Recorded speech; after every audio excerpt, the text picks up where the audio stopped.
General Motors is set to lay off 1,695 workers at its Fairfax Assembly Plant in Kansas in response to a planned production halt of the Cadillac XT4 in January 2025.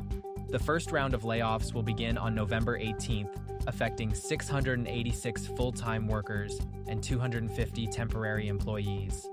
A second phase, set for January 2024, will temporarily lay off an additional 759 full-time employees.